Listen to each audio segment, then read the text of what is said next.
Here's a scenario that's playing out right now inside your client environments. An employee opens Claude on their laptop, it's free, it's fast, and within the next 10 minutes, they pasted in a contract, a financial summary, and a list of customer records because they're trying to get their job done. No audit trail, no admin visibility, and depending on their account settings, that data may be contributing to the AI model training. Now here's the good news. And in this episode, I want to make sure you watch till the end because Claude actually has some of the most robust enterprise security controls of any AI platform on the market.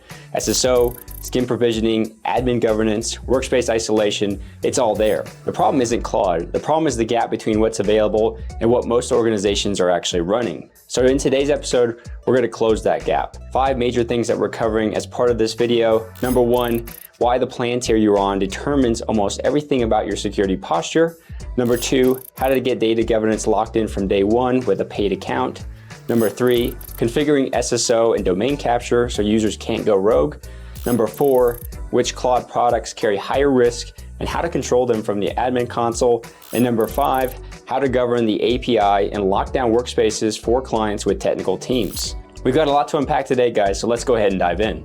Before we jump into some demos and the security matrix that I built, I want to first frame this threat picture because it's easy to underestimate just how fast this is moving. Claude is likely being used in your organization today, whether you know it or not, and this isn't just about chat. Claude now introduces agentic tools that can operate autonomously on users' desktop for hours, reading and writing local files, connecting to cloud services like Microsoft 365, Google Drive, Gmail, and Slack. An employee with a basic subscription of Claude can run this without any oversight from IT. Now, I want to be clear, we're not here to make Claude the villain. I certainly use Claude in my day-to-day, and it's a great productivity tool. The goal is to make sure that we're just using this in a compliant way that doesn't create liability for your business. Okay guys, so diving in here, first I wanted to showcase the security matrix. I'll link this in the video description as well. This is something that I built here to describe what security features that you get across the various plans with Anthropic. This goes all the way from a free plan into Teams and Enterprise. So the key distinction here is that Free, Pro, and Max are going to be personal account usage, and then the Team and Enterprise accounts are your commercial plans that you would use for your business and have a business account as part of this as well too.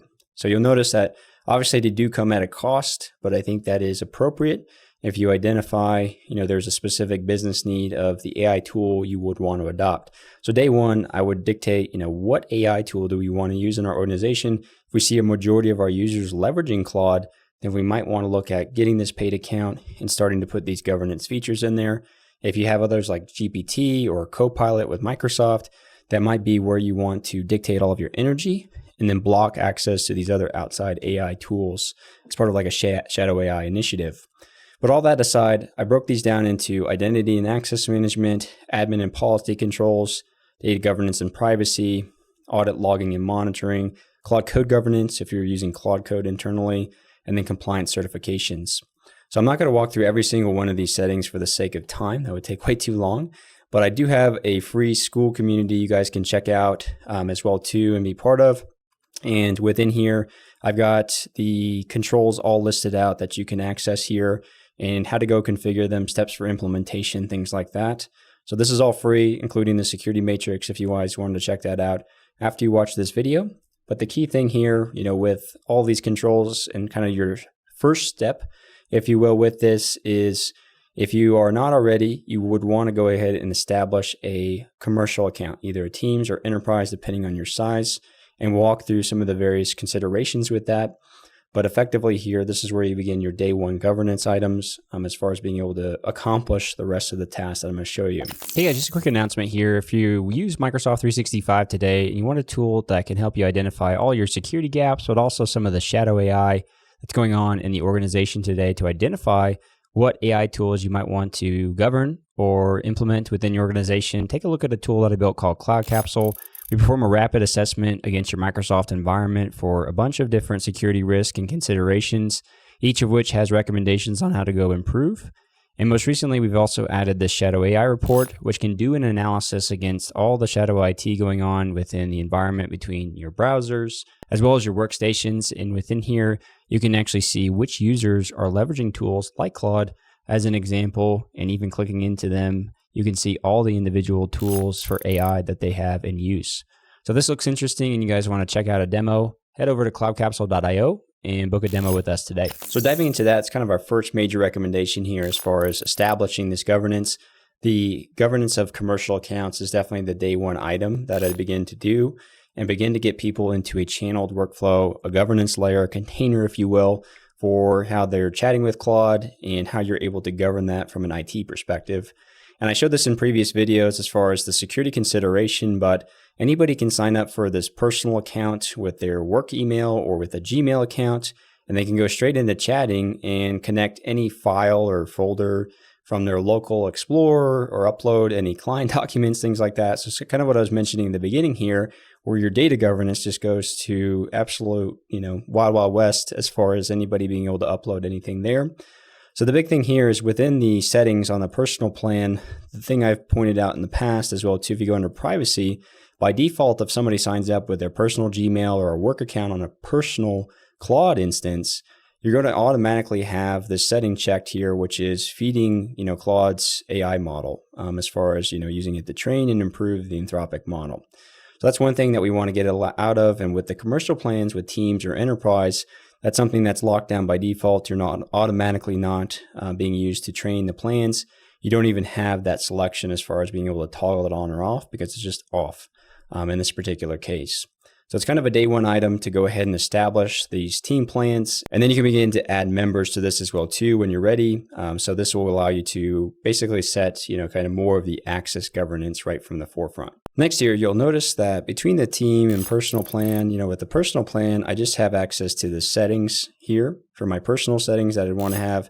Within the Teams plan, you have the ability here to go into organizational settings. So this is basically creating this wrapper across your organization for access controls or for governance or for what features are on or off, and gives you some dictation as far as what users can actually do. So one of the first recommendations after you establish an account that I would have that's part of this as well too is to verify your domain and set up single sign-on. And I'm going to explicitly speak to Microsoft 365 because that's really the basis of my channel. But you can do this with other IDP providers, like Okta or something like that. And whenever you go to do this, you can verify your domain and then set up single sign-on so that they're using their Microsoft credentials, to be able to log in. This is also helpful because it allows you to dictate, who is actually signing into your work account.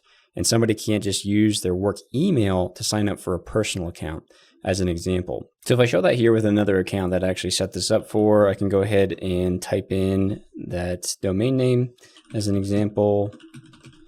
This is just TalkTracks SA. And you notice here that it switched from signing with email to sign in with SSO as an example here. And then it's going to have me sign in with my account. So I'll go ahead and do that here. So now I'm going ahead and signed in here. This is a different organization that I set up as a test account called TalkTracks. This is, if I go into my organizational settings here, also set up, I've got my verified domain as part of this, and I've got this connected for single sign-on. These are the additional settings you can set as part of this as well too, such as requiring SSO for the console, which is something we'll get into a little bit later if you're using APIs, or API keys, I should say, as part of this. And then requiring SSO for Claude. This is basically saying, hey, we need to require you to do that. And then, you get these additional settings that you can set as well here too, which is that you can restrict organization creation. So you don't have, personal accounts being created with your org account as part of this. And you could say that user provisioning is invite only or just in time, meaning that if your user signs in with just in time access with their SSO credentials, they'll be automatically provisioned as part of this as well too within Claude as a new member. So I would like it to say invite only. I like to dictate who has access to Claude explicitly, but you can do it in a little bit more automated fashion with this setting as well too. The other key thing here is you can lock down access for other users, signing up like I mentioned as well too. So if I have another user in that TalkTracks organization as an example, and they're trying to sign in here, we'll have them sign in. So Oliver Queen at talktracks.ai. And then it gives me this message because of the settings I've locked down, in this case with Microsoft and Intra, which is saying, hey, we configured this SSO application, but you're not assigned to that application, so you can't get access. So this would flow them into a compliant channel of explicitly being added to the app. Again, there's additional spin with that you have to consider, But I think this is a great way to begin to lock down just approved access into Claude and again, not let users sign up for a personal account with their work email as an example of that too. Now, again, in this video, I'm not going to go through the full steps of implementing SSO. Those are linked in that school community that you can see all the steps. I'll do a different video on that. Today's video is just kind of the high level of kind of securing those settings and which settings you have at your disposal. Okay, so the next thing I'm going to show you guys is how to lock down some of the high-risk products from Claude. And when I say products, I'm talking about this section here under your organizational settings for things like Claude Code, Claude in Chrome, Claude in Slack, Cowork, as an example. These products present a much higher degree of risk to your organization. And unless we get to a state where there's an approved organizational workflow for these, I think you should turn them off by default and then establish a way to govern them appropriately or have restrictions behind them. Claude Code, as an example here, if you're not using Claude Code locally, to develop, or you're using in Visual Studio or something like that, this is where I would just turn these off. As an example for Claude Code in the preview or desktop, this is simply just reducing your attack surface, right? If somebody gets compromised in, being able to run Claude Code locally or in the web browser, not something that you really want to have turned on for this. And additionally allows you to automatically turn off some of these other riskier settings like this remote control from this as well too, or, routines, which is also something that is really powerful, but can create some more organizational risk for you. So again, I have steps if you do need to configure this, how to harden that with other configuration settings here. But this is just one that I would turn off. Claude in Chrome is also a very specific one that is very high risk.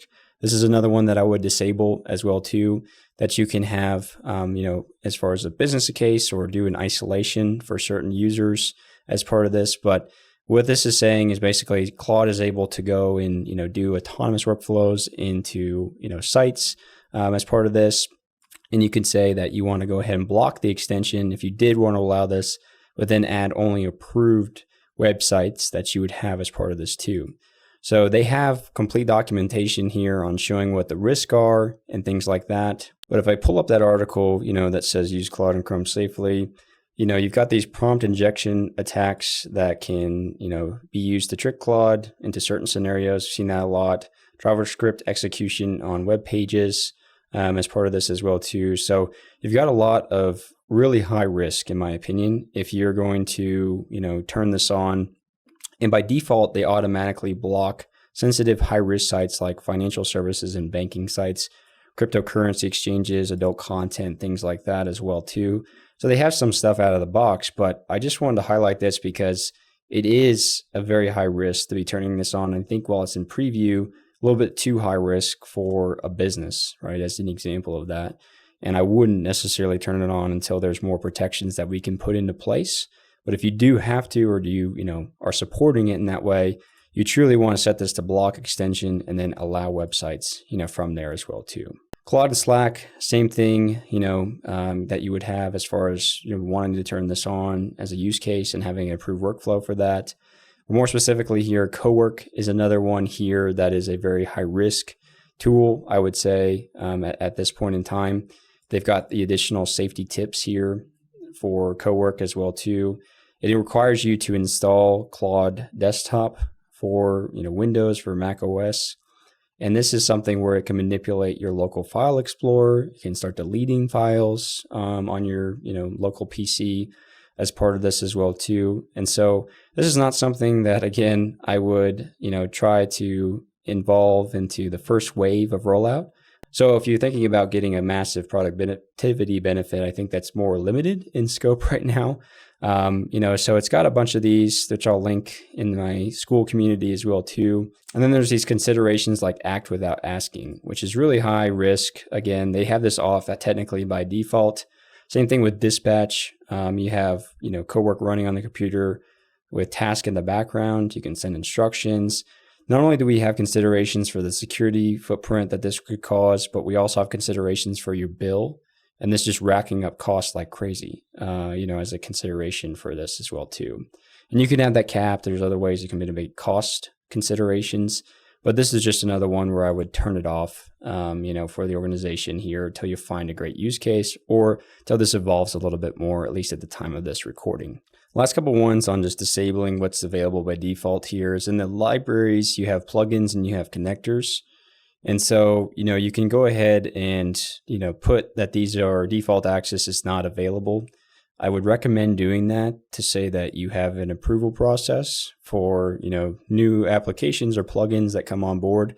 Same thing is true, of these connectors. So I wouldn't want, just any user going in and being able to add a box connection, right, as an example here from there, and having that as far as, the availability from that as well too. You could also dictate whether these are available on web and desktop. My personal preference on, that is also that we don't have the desktop app running, at least at this point in time. We have web-only access, and that's for a variety of different reasons, but that's something where I would want to control, that access at a granular layer and have that controlled even through conditional access policies in Microsoft, which I'm not going to get into in scope in this video, but another just area where I would lock this down so that you have, again, an approval process for if we want to connect an organizational account like a Canva account, it goes through a process and we know that it's an approved application versus somebody just added it and starts working with that work data. Okay, the last two security settings, top level I'm going to show you guys is part of Claude Console. This is also tied into your organizational account, but it's specifically with this API plan. And this would be if you're using Claude, over an API layer and, using API keys to make API calls for Claude.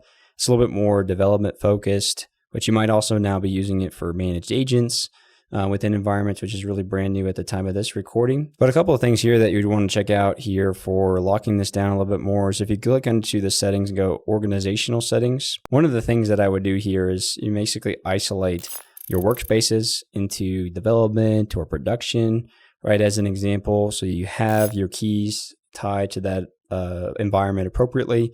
You can also do things, within these environments here as far as, managing your API keys, but also setting things like, limits on your billing, for spend, things like that. And this gets into a lot of various functions here where if your API key was technically compromised, right, as an example, that's in and of itself a major security consideration. But just like we've seen in the past with somebody getting hold of like Azure resources and spinning up a VM farm to go mine crypto. Same example here where you could really rack up a massive bill if you were compromised as well. And that in and of itself, it's its own risk to the business as part of this. But you want to go ahead and use workspaces appropriately. You can create them. Workspace geo is also a consideration here, especially if you're in the European market today, where only US is available and here, and you have to go through some process, at least at this time, to be able to establish a EU workspace. That's part of this as well. So that's one major consideration here, just to isolate what you're doing into these various workspaces, again, for dev, production, and so forth. The other major consideration here is just under your API keys and API key usage. And so you really want to be careful about, where you store these, right? Ideally, you're storing them in some type of secure vault, like a Azure Key Vault or AWS Vault, something like that. As part of this, and you're rotating these keys on a regular basis. So whenever you go to create a key as a test here, as an example, you can create, and again, this is where you could set the workspace as part of this. And this, I'm not going to keep this key, so you guys can copy it if you want, but I'm not going to have it by the time you're watching this recording. At least at the time of this recording, these don't actually expire. So it's really important that you rotate these and have a schedule for, how you're maintaining keys. And this should be something that you have as best practice. Some of this, though, might be new to us as a business because we traditionally haven't done API key management because we haven't had the use case versus now with Claude, there's so much hype and we want to get into it that you may start to do that as well. Okay guys, so those are the major security features that I wanted to outline in this video. If you want to see the full list of security features, including all the implementation instructions and enablement content, definitely check out my free school community in the link in the video description so you can see all of those controls you can begin to implement. And remember, the security features we outlined today are some of the biggest bang for your buck in the sense of the governance you could begin to create while also not inhibiting end user productivity. If you guys like this video, want to see more content around the AI space and security, definitely subscribe to the channel. Otherwise, I'll see you guys next week.